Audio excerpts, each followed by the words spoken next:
12 अप्रैल 1961 की सुबह करीब 9:30 बजे मॉस्को से वोस्टॉक 1 नाम के अंतरिक्ष यान ने उड़ान भरी। इसमें 27 साल के यूरी गागरिन सवार थे।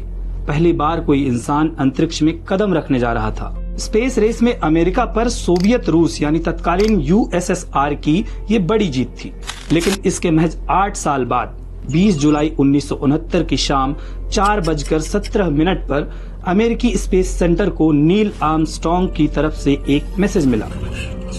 इसमें आर्मस्ट्रांग ने कहा, हम चांद पर लैंड कर चुके हैं। इसी के साथ अमेरिका ने स्पेस रेस की नई इबारत लिख दी। इस मिशन में करीब $25 अरब खर्च हुए थे। सुपर पावर बनने की रेस में अमेरिका के ऐसे कई किस्से हैं। नमस्कार, मेकिंग ऑफ अमेरिका सीरीज के आखिरी एपिसोड में कहानी इंडस्ट्रियल रेवोल्यूशन और अमेरिका के सुपर पावर बनने की।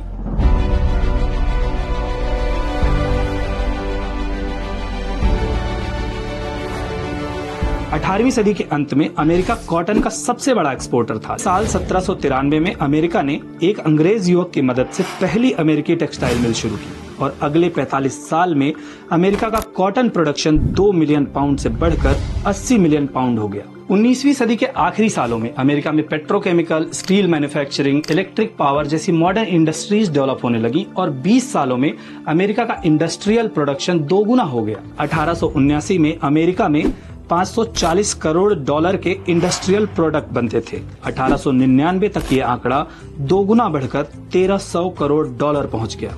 1800 से 1900 के बीच अमेरिका का स्टील प्रोडक्शन 14 लाख टन से बढ़कर 1.1 करोड़ टन से भी ज्यादा हो गया। 1880 में अमेरिका में 1.5 लाख किलोमीटर का रेलवे नेटवर्क था, जो 1990 में बढ़कर करीब 3.1 लाख किलोमीटर हो गया। अमेरिका की ग्रोथ को देखते हुए दुनिया भर से लोग यहाँ आने लगे और यहाँ बने प्रोडक्ट्स पूरी दुनिया में एक्सपोर्ट होने लगे। 4 अगस्त 1914 को फर्स्ट वर्ल्ड वॉर शुरू हुआ। इसमें एक तरफ Germany, Ottoman empire, Austria Hungary, Turkey empire और बुल्गारिया थे, जिन्हें सेंट्रल पावर्स कहा जाता था। वहीं दूसरी तरफ एलाइड पावर्स कहे जाने वाले ब्रिटेन, फ्रांस और रूस, इटली और जापान थे। शुरुआत में अमेरिका ने न्यूट्रल रहना चुना। राष्ट्रपति वुड्रो विल्सन नहीं चाहते थे कि बाहरी देशों की लड़ाई का असर अमेरिका पर पड़े। लेकिन 7 मई 1915 की दोपहर न्यूयॉर्क से लिवरपूल लौट रहे ब्रिटिश शिप लुसिटानिया पर एक जर्मन सबमरीन ने हमला कर दिया। इसमें सवार 128 अमेरिकी नागरिकों समेत करीब 1200 लोगों की मौत हो गई। इससे नाराज अमेरिका ने जर्मनी से जंग का ऐलान किया और एलाइड पावर्स के साथ आ गया। नवंबर 1918 में जर्मनी और सेंट्रल पावर्स ने सरेंडर किया। यहीं से अमेरिका के सुपर पावर बनने का सफर शुरू हुआ। 1 सितंबर 1939 को एक्सिस पावर्स और एलाइड पावर्स के बीच दूसरा विश्व युद्ध शुरू हुआ। अमेरिका इस जंग से अलग था, लेकिन हिटलर को हराने के लिए फ्रांस और ब्रिटेन को फंड, गोला बारूद और मशीनरी दी। इसी बीच 7 दिसंबर 1941 को जापान ने सैकड़ों एयरक्राफ्ट्स के साथ अमेरिका के पर्ल हार्बर पर हमला कर दिया।